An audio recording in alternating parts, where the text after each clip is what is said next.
NAION Approver Unit Update, What's in and What's Out in 2013. Our intent today is to introduce you to the 2013 ANCC changes in their criteria for the Approver Unit. What has changed in 2013? What has changed is that we now have a 2013 guidelines for continuing education development and approval. This replaces the 2011 guidelines document, which was found on the Approver Unit website and could be easily downloaded for your reference. In addition to that, we have new forms. We have the same biographical and conflict of interest form for both planners and presenters.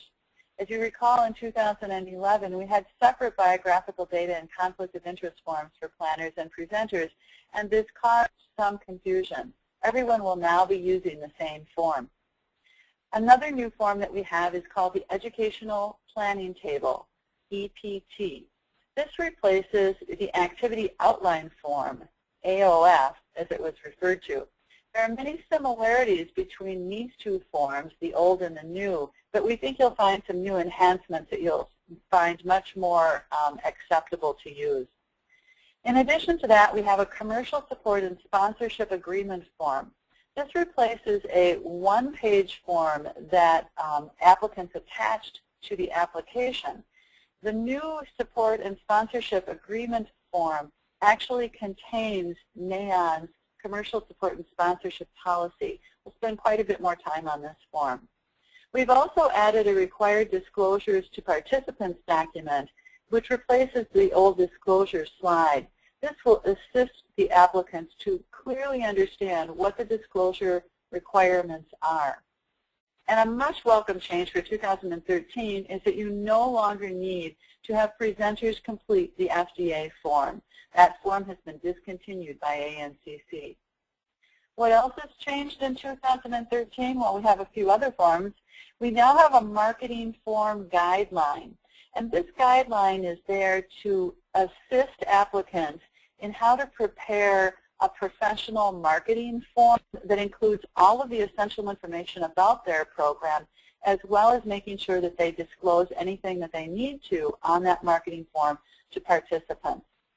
We also have a new evaluation form that all applicants must use when evaluating their programs.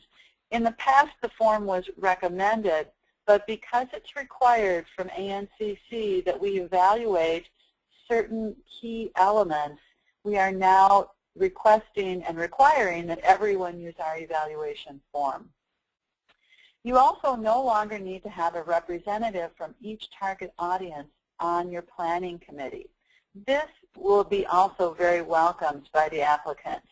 So for example, if your target audience includes LPNs, in the past you needed to have an LPN as a member of your planning committee. You now no longer need to do that. We want to invite everyone that we can to our nursing educational offerings. There's another change, this is a big one, that you may now co-provide your programs. This is actually an application question. In the past, you could not co-provide. Let's spend a little bit of time specifically on what this means. Co-providing is allowed, and it's important that you clearly understand that the program applicant, the one that is placing the program online for us to review, is the group that needs to stay in control of that program at all times. That group is the group that the actual contact hours will be awarded to. You must stay in control of determining the activities and content of your educational event, who the planners and presenters, especially the specialists for the content, will be. You stay in charge of the contact hours, the record keeping, the evaluation, and the management of commercial support and/or sponsorship.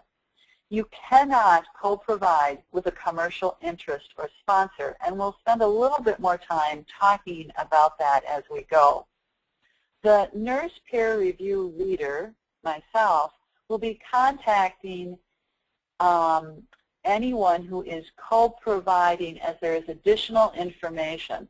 but the approver unit reviewers will be looking at this as it is an application question. What else has changed in 2013? You must identify on the application the type of organization that you are using the ANCC criteria and categories. There was not a requirement for this in the past. It's new, and the intent is that we need to make sure that the organizations that are providing the continuing education are not a commercial interest. A commercial interest is any entity that is either producing, marketing, reselling, or distributing healthcare goods or services consumed by or used on patients, or an entity that is owned or controlled by an entity that produces, markets, resells, or distributes healthcare goods used or consumed on patients. If you are a subsidiary of a commercial interest, meaning you are owned by them, and that means that you are also considered to be part of the commercial interest group. So again, there is a specific question on the application, and the applicants must answer this type of organization, this type of question, to make sure that we are clear on what type of an organization they are. Additional changes: you must identify a specific gap in the knowledge, skill, or practice for your target audience. Again, this is an application question, but it now includes a text line, and that's something that we will be evaluating when we look on the approver unit review form. In the past, they only needed to use a check mark to indicate that there was a gap, but now we're asking specifically what that is. So the following question on the applications demonstrates the relationship between your needs assessment, which you have done prior to this program, and again, taking that and applying it to the content of the educational program.